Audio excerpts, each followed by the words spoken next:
Немецкая машина против парижского Голливуда.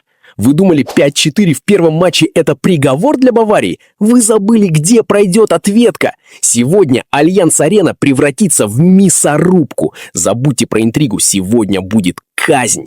Я, разумеется, уже приготовил для вас целых 2 жирных варианта, но перед тем, как их оглашу, хочу напомнить, что вечером в телеге лесенка с минимального депа до сочной котлеты за пару ступеней. В общем, вся элита давно там.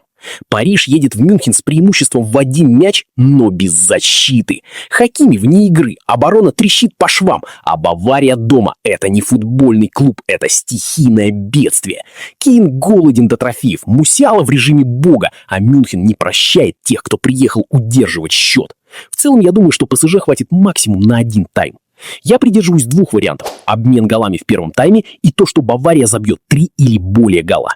Всем удачи, с удовольствием оценю ваши варианты в комментариях.